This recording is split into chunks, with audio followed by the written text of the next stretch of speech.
Good morning students. अपन पढ़ रहे थे कौटिल्य। पिछले वीडियो में आपने क्या पढ़ा है? कौटिल्य। तो कौटिल्य का आपने परिचय पढ़ ही लिया कि कौटिल्य का वास्तविक नाम विष्णुगुप्त चाणक्य है और इसको कौटिल्य के नाम से जाना जाता है। क्यों? क्योंकि ये कुटिल परिवार से है, इसलिए इसको कौटिल्य के नाम से बताते हैं। कौटिल्य के ग्रंथ का नाम अर्थशास्त्र है और कौटिल्य ने संपूर्ण सामाजिक जीवन का सर्वांगीण विकास के लिए उन्होंने क्या किया? सप्तांग सिद्धांत राज्य के अंदर बनाया गया। जिस तरह से ये कहा जाता है कि एक जीवित आत्मा मनुष्य, उसका निर्माण 7 अंगों से मिलकर बना है, उसी प्रकार से राज्य का निर्माण भी 7 अंगों से मिलकर के ही बनाया गया है। जैसे शरीर का कोई भी अंग यदि कार्य करना बंद कर दे तो पूरा शरीर है उसमें तकलीफ होती है, उसका पूरे शरीर का बैलेंस बिगड़ जाता है। इसी अनुसार राज्य के अंदर भी यदि कोई भी अंग खराब हो जाता है तो उससे राज्य की व्यवस्था डगमगा जाती है। इसलिए कौटिल्य प्रशासनिक क्षेत्र में 1 नंबर का थिंकर माना जाता है। कौटिल्य ने ये कहा है कि राजा, सबसे पहले आपने जब सप्तांग सिद्धांत के अंदर पढ़ा था तो उसमें सबसे पहले सिद्धांत जो था वो राजा स्वामी। तो स्वामी को इतना दायित्व सौंपा गया है, इतना कार्य सौंपा गया है कि वह संपूर्ण जीवन समाज के लिए ही है। उसका सारा जो जीवन है वो समाज के लिए ही है, जनता के लिए ही है। जनता के हर कार्य में, हर गतिविधियों में उनमें भाग लेगा, उनके हित के बारे में ही सोचेगा। ऐसा नहीं है कि भाई मैं राजा हूँ तो मेरे पास तो बहुत धन धान्य है इसलिए मैं तो मेरा ऐसे जीऊँगा। इस तरह की कौटिल्य ने व्यवस्था नहीं की थी। कौटिल्य ने व्यवस्था ये हॉब्स के अनुसार जो अराजकताएं फैली हुई थी, व्यक्ति जंगलों में विचरण कर रहे थे, उस समय एक इस तरह का कौटिल्य नाम का भी एक थिंकर आया। तो उन्होंने ये सोचा कि क्यों नहीं व्यक्ति को यदि व्यवस्थित ढंग से रखा जाए तो वह अपने नियमों से जिएंगे तो एक दूसरे का कोई दुश्मन नहीं होगा। इसलिए उन्होंने प्रशासनिक व्यवस्थाएं सोची, किस तरह से प्रशासनिक व्यवस्थाएं बनाई जाए, किस तरह से व्यक्ति के अंदर एक ऐसा विश्वास दिलाया जाए जिससे वह एक व्यक्ति के ऊपर विश्वास करके अपना जीवन उनके प्रति निर्वाह कर देंगे। इसलिए उन्होंने काफ़ी सामाजिक, आर्थिक, धार्मिक, न्यायिक काफ़ी शक्तियों का काफ़ी शक्तियों का उपयोग किया और फिर उन्होंने कार्य को संचालन किया। तो आप पढ़ रहे थे पिछले वीडियो में भी कार्य क्षेत्र, राज्य के कार्य क्षेत्र कौन कौन से पढ़े थे। आपने सबसे पहला पढ़ा था प्रजा रक्षण, यानी राजा का जो कार्य है वो प्रजा रक्षण है। राजा का पहला जो कार्य है वो प्रजा की रक्षा करना है। भाई प्रजा की रक्षा के लिए ही तो राजा को अपन ने चुना है कि प्रजा के लिए एक व्यक्ति ऐसा होगा जो बुद्धिजीवी होगा, जिसके अंदर किसी तरह का कल छपट नहीं होगा, किसी तरह का उसमें कोई व्यक्ति के प्रति ऐसा कोई द्वेष की भावना नहीं होगी। वह प्राकृतिक सौंदर्य से उनका वर्णन करते हुए सूर्य के समान तेज होगा, चंद्रमा के समान शीतलता होगी, पानी की तरह उसमें बहाव होगा। तो इस तरह यम की तरह वो कुबेर का धनी होगा। तो इसलिए उन्होंने प्राकृतिक सौंदर्य से वर्णन करते हुए राजा का निर्माण किया। जैसे अपने पिछले वीडियो में मनु ने भी पढ़ा, मनु भी पढ़ा है, तो मनु में भी राजा का निर्माण किया गया है। तो इसलिए सबसे पहला जो कार्य राजा का सौंपा गया था राज्य में वो था प्रजा की रक्षा करना।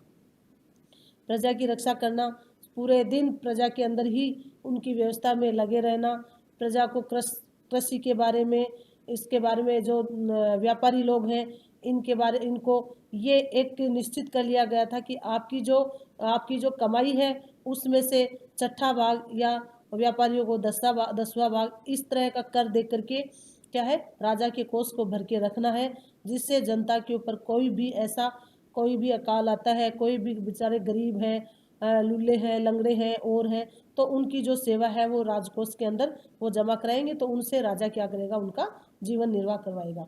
तो इसलिए दूसरा जो बताया था वो बताया था जन कल्याण। दूसरा जन कल्याण यानी जनता के कल्याण के अंदर ही राजा का पूरा दायित्व बताया गया है कि जनता को ये बताना है कि किस तरह से आपकी व्यवस्थाएं हैं, आपको किस तरह से राज्य में रहना है, क्या क्या आपके कर्तव्य हैं, क्या क्या आपके अधिकार हैं। तो इस तरह से अगला जो अपन पढ़ रहे हैं वो है प्रशासनिक प्रणाली का निर्वाह है। राज्य में कार्य क्षेत्र जो बताया गया है प्रशासनिक कार्य क्षेत्र में निर्वाह है।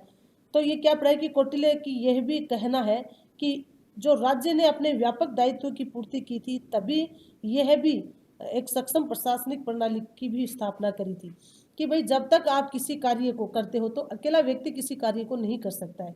जिस तरह से आपने राजा को सारे कार्य सौंप दिए, लेकिन संपूर्ण सृष्टि का जो मतलब नियम है वो अकेला राजा नहीं कर सकता है। इसलिए इन्होंने प्रशासन की व्यवस्थाएं करी, जिसमें क्या होंगे, राजा क्या होगा, विवेक सम्मत और व्यवहारिक आधारों पर विभिन्न विभागों का संगठन करने तथा उचित संख्या में सुयोग्य अधिकारियों व कर्मचारियों की नियुक्ति करने की भी अपेक्षा की है।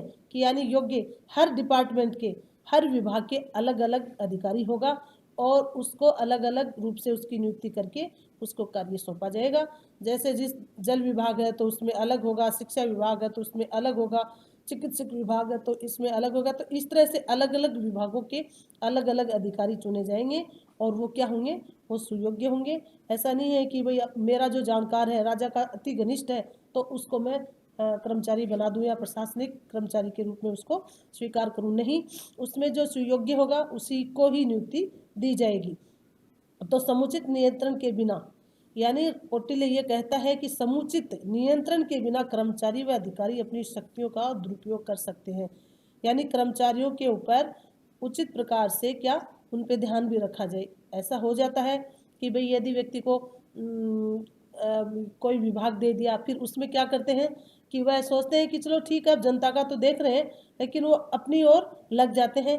तो इस तरह से उनका विशेष ध्यान रखते हुए उन कर्मचारियों की नियुक्ति करें, उन पर ध्यान रखें, उनकी शक्तियों का दुरुपयोग कोई भी नहीं, वह अपनी शक्तियों का दुरुपयोग नहीं कर सके और प्रजा को पीड़ित कर सकते हैं।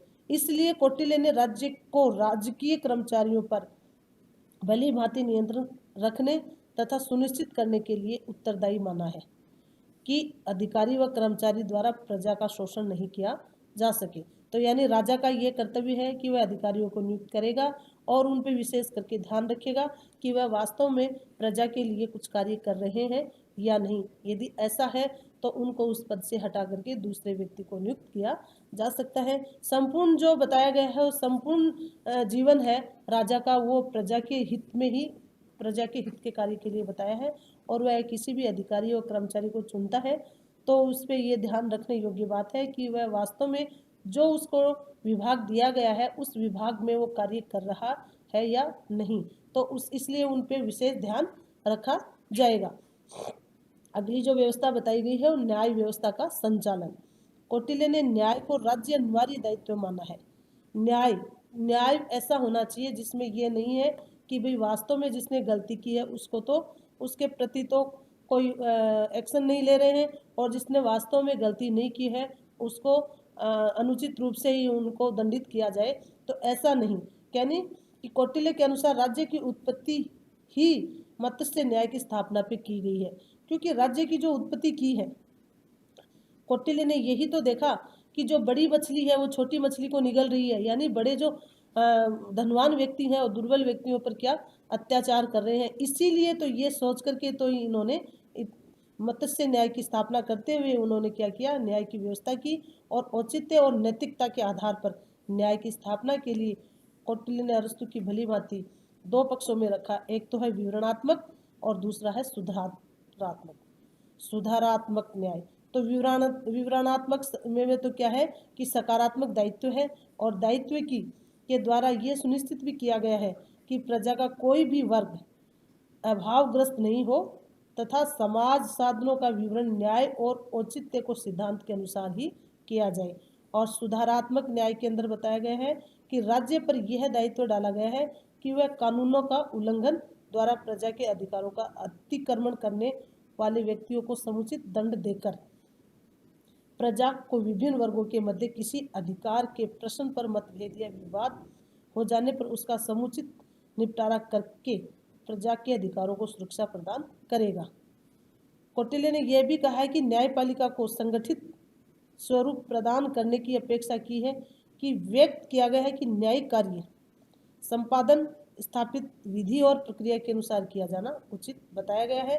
तो इसलिए कौटिल्य के बारे में आपने पढ़ा है कि कौटिल्य ने राज्य के कार्य क्षेत्र अनेक कार्य क्षेत्र बताए हैं, जिसमें आपके प्रजा रक्षण हो गया, जन कल्याण हो गया, सामाजिक दायित्व हो गया, आर्थिक प्रशासनिक प्रणाली हो गई, पर राष्ट्र के संबंध हो गया, सामाजिक व्यवस्था का संचालन हो गया।